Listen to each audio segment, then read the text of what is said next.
Hello guys, welcome back to prep course sessions on verbal ability for BBA and BBS entrance. Today we're starting what is the most important topic for your verbal prep, which is reading comprehension. This is going to help you not just in RC but in other sections also. So without any further ado, let's go.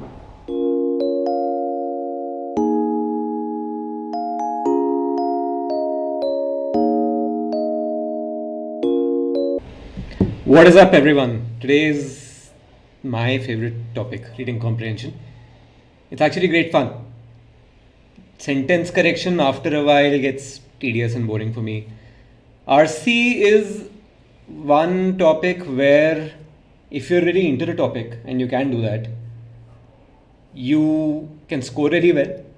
And this is where you can really differentiate, because a lot of people are scared of RC. You should not be scared of RC. Reading comprehension, people feel that there can be multiple answers, it's ambiguous. Just keep one thing in mind. No question in the paper can have an ambiguous answer. That this option is also correct or this can also be correct. No. It is the examiner's job to make sure there's only one right answer. Because otherwise their whole exam goes for a toss. And they get sued into oblivion if it's a foreign exam. They can't do that. So it is their job to give you enough and more clues to get the right answer. Your job is to find those clues.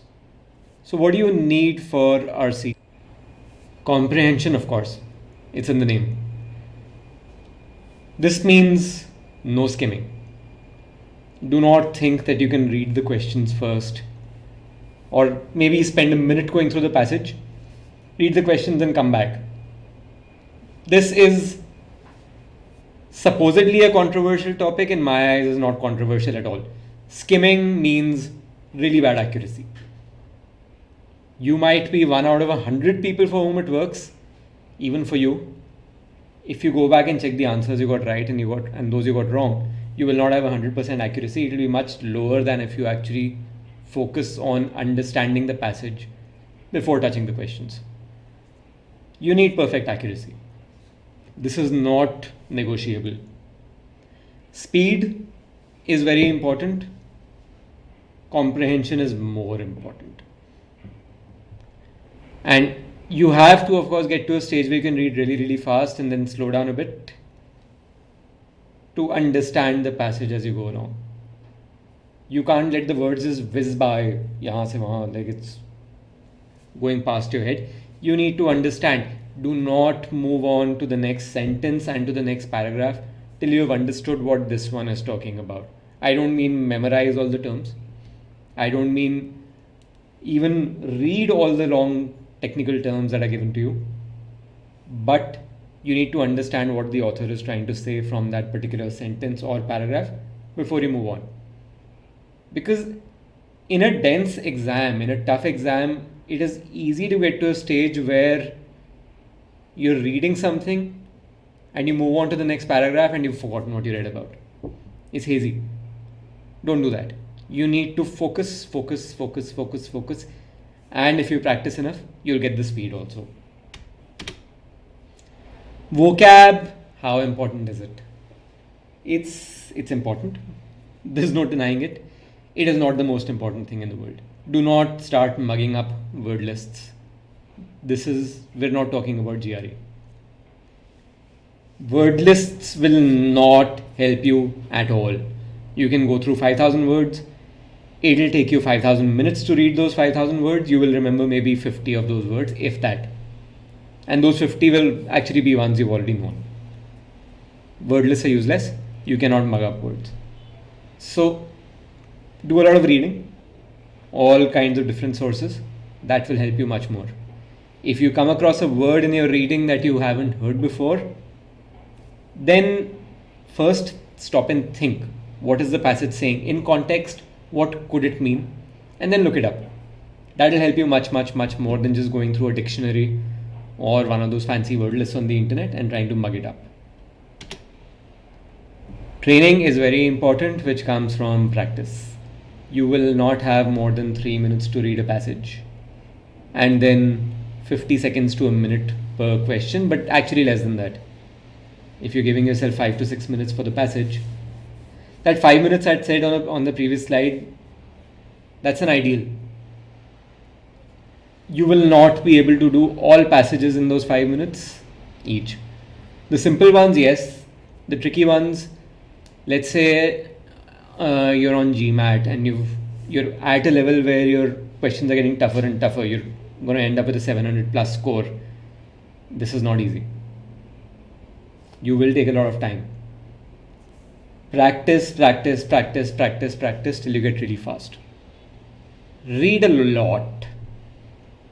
And don't read again with the focus of, with the intent of memorizing stuff. But just read. It'll help.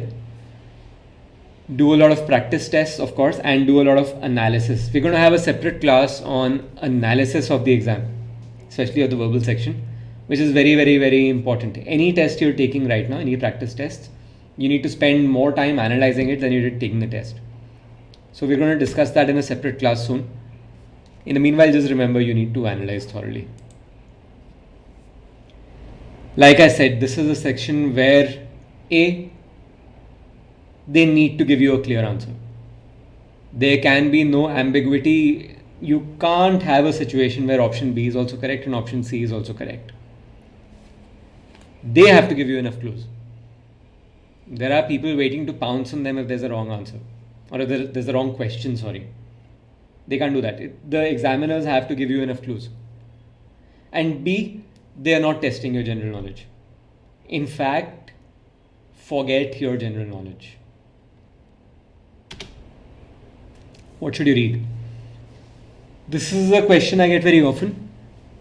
I would just say depends on your interests. Don't force yourself to go in for reading books that you don't like. If you read non-fiction and light stuff, I'm not going to say go read War and Peace. It won't help and it will put you off reading forever. Having said that, you need to read different kinds of sources. So read newspapers, read articles on the internet, read some non-fiction, some novels. So let's look at some examples of what you could be reading. So sci-fi, fantasy, if you're into that kind of stuff, I can highly recommend Dune. It's a book by Frank Herbert, early 60s. I think there's even a movie coming out on that. It's science fiction, fantasy, politics, religion, all mixed into one. Fantastic book. What else? Lord of the Rings is a great recommendation for sure. Science fiction, the 2001 series by Arthur C. Clarke, 2001, 2010, 2061, 3001. Great books, all of them. Graphic novels, a lot of the Alan Moore novels. 300 is actually a great one. I didn't like the movie much, but it's a really, really good graphic novel. V for Vendetta is my favorite. It's one of my favorite movies too. The graphic novel is just out of the world. I still go back and read Asterix and Tintin. Non-fiction, there's too much to talk about here. You could start off easy, like even Tim Harford has written a couple of good books on everyday economics. Those are good ones to start with. You could read Sapiens. It's a dense book, but it keeps moving, and you learn so much from it about human history. Young adult fiction, I haven't read this genre too much, to be honest, but even if you're a fan of Twilight, go for it.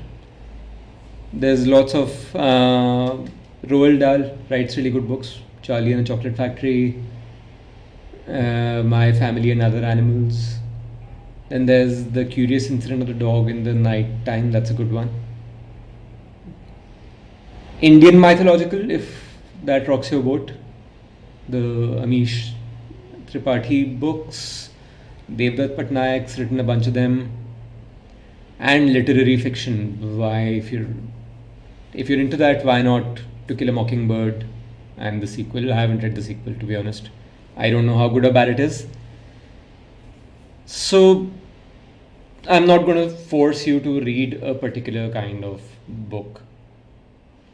Whatever you read more, and then move on to other sources like newspapers and stuff. What kinds of passages can you expect in the exam? You have science-based passages. They come with a few characteristics. The passage itself is not very tricky to comprehend, mostly centered on facts. There will be complicated technical terms. The concepts might not be very complicated, but the terms themselves. You could have a passage on the impact of dichloro, diphenyl, trichloroethane on crops. DDT. So don't even start reading these terms. Dichloro 8, diphenyl, that's 16. Trichloro is 9 more, that's 25. Ethane, that's a 31 letter word. Right, don't even read it. Just remember, okay, passage 2 talks about this chemical name with a long name starting with D. So if there's a question on it, you know where to come back to. Don't read the word. It'll throw you off. You could get newspaper editorials. Could be linked to current events, could be linked to historic events. Forget everything you know. This is very important in these. Forget any facts that you know from the real world. Just focus on what is given in the passage. They could be giving an opinion piece written by someone who's unclear on the facts himself. It's unlikely, but it could happen. If you know some facts from real life, forget them. Just go by what's given in the passage. This is not GK. Social sciences. History, philosophy, these are the ones people hate the most. With good reason. The concepts are really complex. They could throw philosophical terms, lots of isms being thrown here and there. These passages are the trickiest ones to read.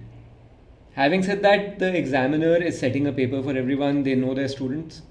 They know who's likely to give the exam. They don't want everyone scoring a 0. So if the passage is simple, you could get complex questions on it. If the passage is complex, the questions themselves become a little easier. How can you improve your comprehension? Understand what the author is trying to say. This is very, very, very important.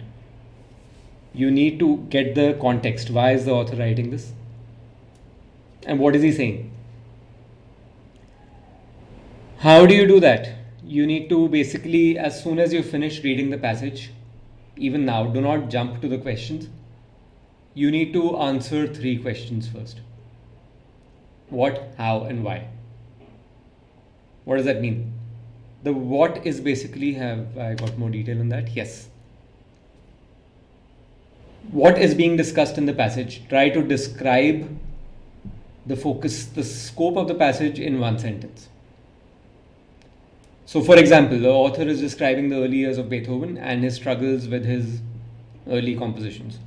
The author is giving her views on the reboot of Love Ajkal and making a larger point about reboots and how they are creatively lazy. The author is looking at the 1971 war through the lens of 2 friends who fought in the war. Describe the passage to yourself in 1 sentence as soon as you're done reading it. I'll come to the importance of these questions. Next is how has he written it? What's the tone of the passage? Is it positive? Is it cynical? Is it neutral? Is it optimistic? Is it pessimistic? This will help you determine the source of the passage. Is it a scientific journal? Is it a newspaper report? Is it a newspaper editorial? Is there an opinion involved, or is it just facts? And finally, the most important, why has the author written this passage? I know a simple answer is to make money if he's writing for a newspaper, but no, deeper than that. He is trying to convey something. If it's just facts, great. He has written this to inform you about recent developments in DNA or in gene sequencing, let's say. Is it an opinion? The author is trying to convince you that the recent blockade of Punjab by the Indian government is wrong, by the central government, blah, blah, blah. Or the author is trying to convince you that it is not the central government's fault, it is Punjab's fault. Whatever it is, in 1 sentence, try to describe what the author is trying to convey. So why? So what, how, and why? These questions help you answer a few questions directly. And these are the trickier questions to answer. Why does the author say so and so in the passage? Where could this passage have been taken from? A scientific journal, blah blah blah, like we discussed. What does the author mean by something? And what could be the best possible title for this passage? These are the tricky questions. These are the indirect questions that don't involve just picking a fact from the passage. So if you spend 2.5 to 3 minutes reading the passage, spend the 30 seconds to 40 seconds answering these questions. Once you've had some practice, you will not take longer than this. And then move to the questions. I can guarantee after some practice, you will be answering questions in 30 to 40 seconds after this. Skimming versus deep diving.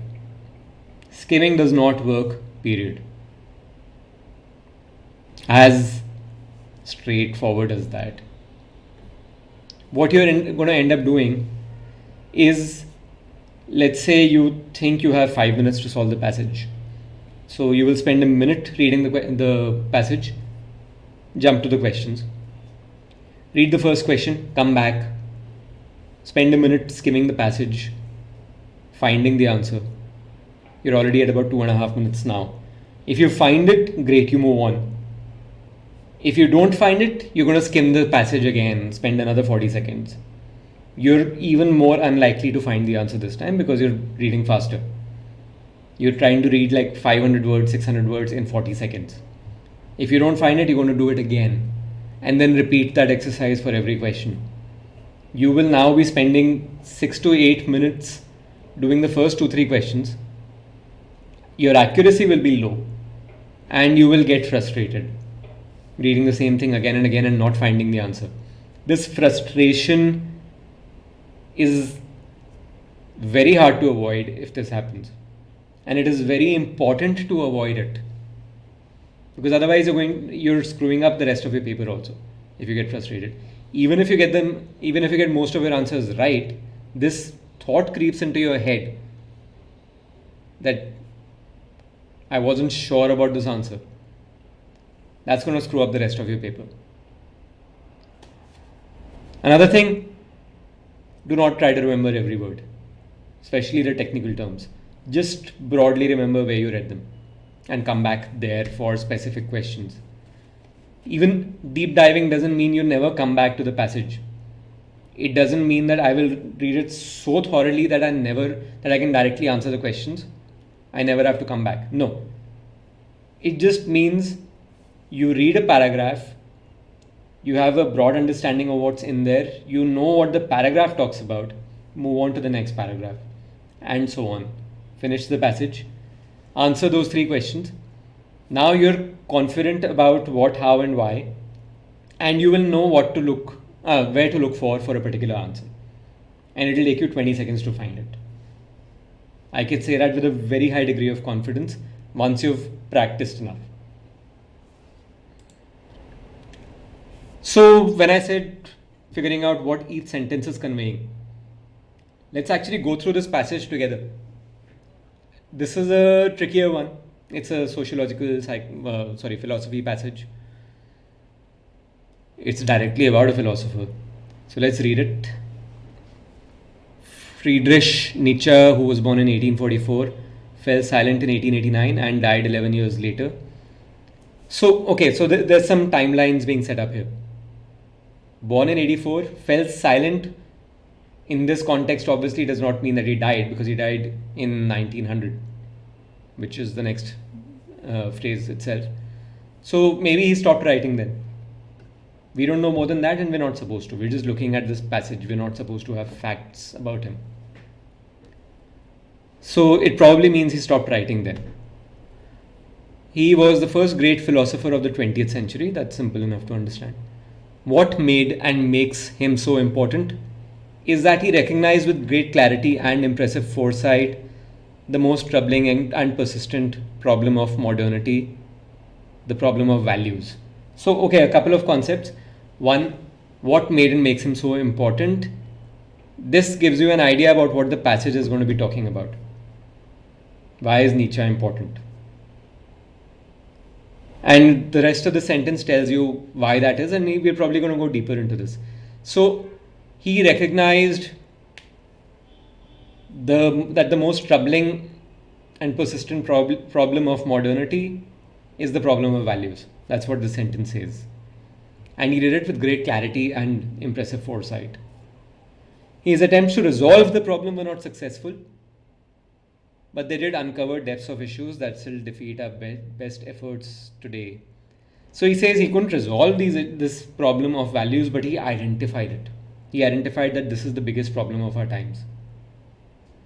So that's what this paragraph is doing. Let's move on to the next. Let's begin with his notorious declaration that God is dead. First in the Gay Science, 1872.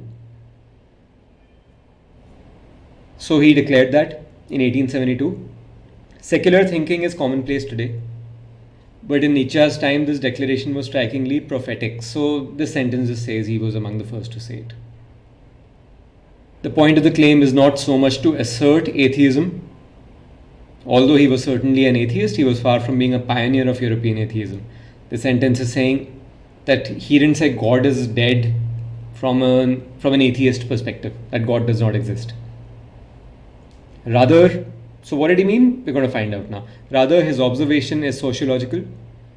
He means that Western culture no longer places God at the center of things. So this is interesting. His observation is sociological in a way. And then you put a colon and explain something more. If you don't know the definition of sociological, then what do? You have to try to figure it out. So it seems from this passage that sociological means, so the reason he's giving is he means that Western culture no longer places God at the center of things. So sociological would mean to do with humans, where humans are more important than religions are, and religious concepts are. So coming back, so he didn't say God is dead from an atheist perspective, that God does not exist. He meant that God is no longer the center of the universe. He's no longer the center of things. That's what he means by God is dead. In another way, the term sociological is quite misleading because there is nothing value neutral in Nietzsche's assertion. So here you get more ideas about what sociological might mean. So he says it's misleading and there is nothing value neutral. So therefore sociological should ideally be value neutral. That's all you know, and that's good enough. The death of God has knocked the pins out from under Western value systems and revealed an abyss below. So again, this passage is focusing on values. The first paragraph was talking about the fact that he figured out the problem of values, that this is the key problem of our times. And now the death of God has been brought up as the reason, one thing that knocked the pins out of the value system. The values we still continue to live by have lost their meaning, and we are cast adrift, whether we realize it or not. So this passage is talking about how Nietzsche's assertion, his writings square with people's value systems and how they talk about what was happening. His writings talk about how the value system changed then. Obviously, Nietzsche did not cause the value system to change, he merely documented it. That's what this passage is saying. The question is, what do we do now? That's where it ends. This is one of the trickiest passages you could actually get, and if you go sentence by sentence, it's easy to figure out. Just forget everything else, don't panic that there are so many large words here. Just think, okay, what is this sentence saying? What is this sentence saying? End of paragraph. What did this paragraph tell me? And move on. What can they confuse you with? Definitely long passages, long and complex words. Easy trap to fall into. Don't fall for it. Philosophy passages with thisism and thatism and thisism and thatism. Don't fall for it. I'm going to step away for 5 minutes read this passage, and then we're going to try to solve it together. In fact, take 6 to 7 minutes. Be very slow about it. This is not a speed test just yet. Accuracy is more important than speed. So I'll come back in about 6 minutes, and then we solve it.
I'm back.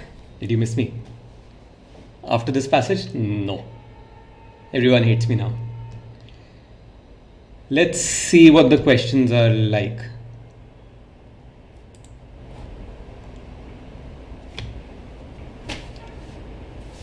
A suitable title for the passage. In fact, let's first see what each paragraph is talking about, right? The first paragraph is basically laying the groundwork for what the passage is going to talk about.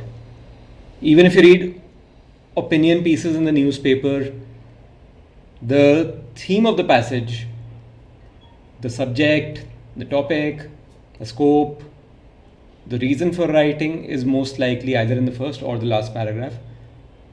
Much more likely to be in the first. So if you come to the first question, a suitable title for the passage, it actually comes from the first paragraph. Let's look at the options. Political theory in the Western world. This is not it. Why? Because look at the third sentence. In fact, does my pen work? Yes, it does. We are not looking at the whole history of political thought in the subject guide. Not even a representative selection. The modern period and modernity, blah, blah, blah. The modern period covers thinkers from the time of the European Reformation until the middle of the 19th century. And then things change. So therefore, the answer is the emergence of modern political theory. This is very clear from the first one, from the first passage. The significance of European so A is wrong because it very clearly, the sentence very clearly lays it out.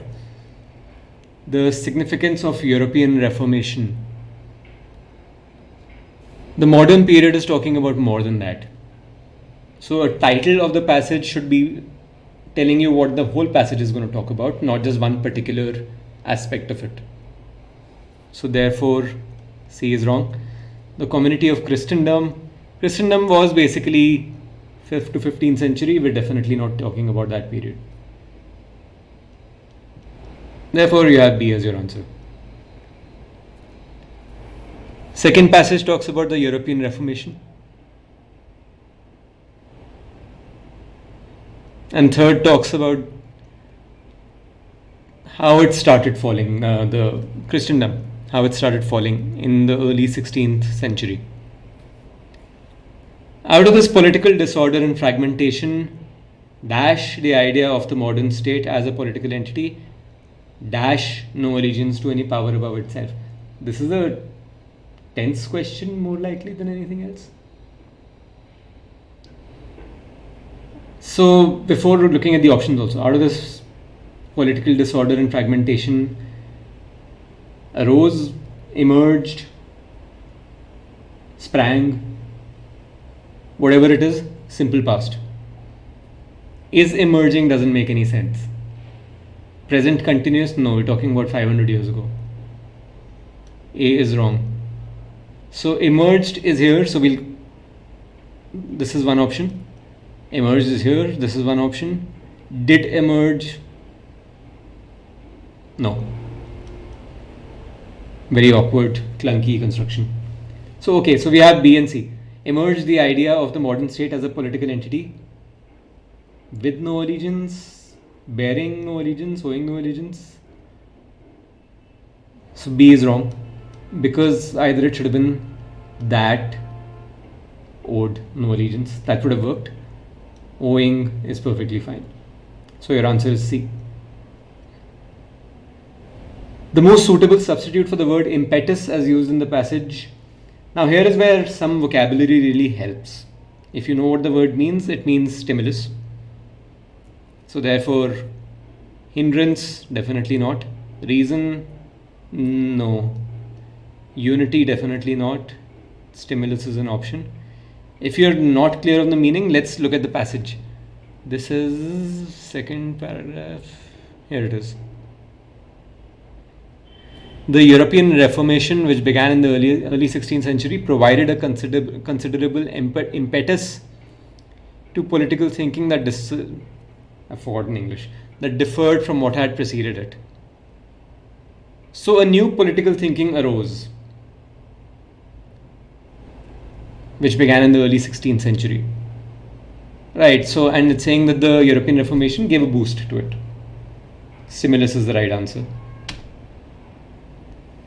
As per the passage, which of the following is not true with respect to the Christian political community?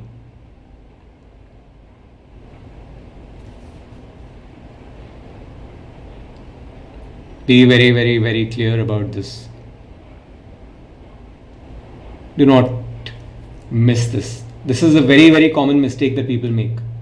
They try to speed read the question itself and miss this. So you have to figure out which is wrong. Christian political community is described in the second and third paragraph. Many great philosophers supported it. I think I saw this. Yeah. Many great philosophers, theologians, and political thinkers contributed to the idea of a Christian culture and political community. So this is wrong because it is true, and we have to find out which is false. It was pluralistic. This exact word, the reality was often different, more pluralistic, far less Christian, and often barely a community. Yes, it does say far less Christian, but it is still describing Christendom and the Christian political community. So this is true. It was more pluralistic than thought, so it was pluralistic. So this is wrong. Only the rulers of the European nations believed in it. This is somewhere. That said, there were enough commonly shared beliefs and values to bind together a community of intellectuals, mostly but not all clerics, that extended across much of Europe. This doesn't answer our question just yet. This community also included the rulers and territories that became the countries of Europe, as we now know it. So this community extended to countries which were not then a part of Europe.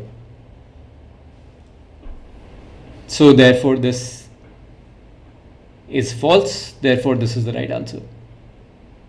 It was not only applicable to the rulers of the European nations, because there were other nations that later became a part of Europe. So the rulers of those nations were not Europeans then. Despite the differences, there were enough common beliefs and values that bound people to this idea of the community. Common beliefs, common beliefs, common beliefs. I have seen this somewhere.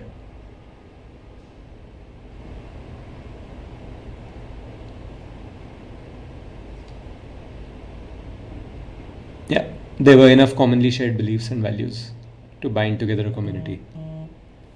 This is directly the sentence, so therefore it is true, therefore it is wrong. C is the right answer. Next, the reason for fragmentation of Christendom was Martin Luther's challenge to authority of the Catholic Church and the Pope. This is mentioned somewhere here. Martin Luther's challenge to the authority. Yes. Many princes abandoned allegiance to Rome. Different princes abandoned allegiance to Rome. So both of the above are mentioned, right? Wrong. Because they're asking for a reason. And it said the reason, not a reason. Now this is a tricky question. If it said one of the reasons, because this becomes tricky because it was accelerated. That's what the passage says. The process of fragmentation. So, and also it had begun to fragment over a long period. And at some point it started accelerating the fragmentation. So when you say the reason for fragmentation, this is not it. So therefore the answer is none of the above. Charles V, the Holy Roman Emperor, is mentioned as an example of, here he is, to the senior Catholic powers such as Charles V, the Holy Roman Emperor. So he is mentioned very clearly as a senior Catholic power. You don't need to see the rest, but why not? People who challenged the authority of the Catholic Church? No, it was not long before the legacy had become political, as princes abandoned allegiance to Rome and the Catholic powers. So people were challenging his authority. Princes who abandoned allegiance to Rome? No, he's not one. They abandoned allegiance to him. And he's not a pope. He is a senior Catholic power. This is the right answer. Last couple of questions, and then we're done, I promise. Which of the following, as per the passage, contributed neither to the idea of a Christian culture nor to the fragmentation? So basically someone who's not mentioned, right? Political thinkers. We've already gone through this. They contributed to the idea of a Christian culture. We need neither. So this is wrong. Philosophers, same, contributed to the idea. This is wrong. Princes of Europe, they abandoned regions. So they supported the fragmentation. So this is wrong. So the right answer is D, none of the above. All three are mentioned as either contributing to the idea of Christian culture or to the fragmentation.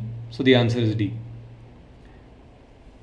Imagined communities in inverted commas. Where was this? This was somewhere here. As with all imagined communities that exist in the minds of thinkers. Basically, this sentence itself is making it very clear that reality did not align with these communities that thinkers talk about. So they didn't actually exist. So to emphasize the view that these communities did not have a physical basis in reality and were merely the products of imagination of thinkers. That's exactly what the sentence says. This has to be the right answer. Let's go through the other options. Emphasize that this idea of being a community had captured the imagination of thinkers, of philosophers, theologians. This is probably true. Actually, no, it doesn't even talk about philosophers and theologians, just thinkers. And even if this were true, this sentence is very clear. Imagined is the word. It exists only in the minds of thinkers, not in the real world. So the emphasis here is that these don't exist in the real world, so we have to stress on that. C. Point out that the creation of such a community requires the imagination of intellectuals. No, definitely not it. B and C are wrong. None of the above. No, we already have an answer. The answer is A. So I've taken two tricky passages. This will take a lot of practice, for sure. Having said that, RC practice is going to help you in so many places. It's going to improve your reading speed. It's going to improve your comprehension, which matters in GK, which matters in critical reasoning. Both these things. And of course, RC is a very, very important part of the exam. So we're going to do another class on this with just more practice. I promise to take it only one philosophical passage then, and the other one will be more normal. The point here was, if you can solve these passages pretty easily, the others are going to be much easier to solve. You just need to understand what to focus on. So that was it for this class. We've already uploaded sessions on sentence correction, on the different aspects of it, on the parts of speech, on subject-verb agreement, parallelism. We're going to be doing more classes on exam analysis, and we're going to be going more in depth into issues that confuse people. Punctuation and articles, for example. We'll do a separate class on that. So subscribe to our channel, like this video, it really helps us. We're hoping that eventually this can start making us some money through ad revenue. And a like and subscribe definitely clearly helps us. And we'll also put links to those other classes in the description below, so check those out. And see you guys soon for the next class. Bye bye.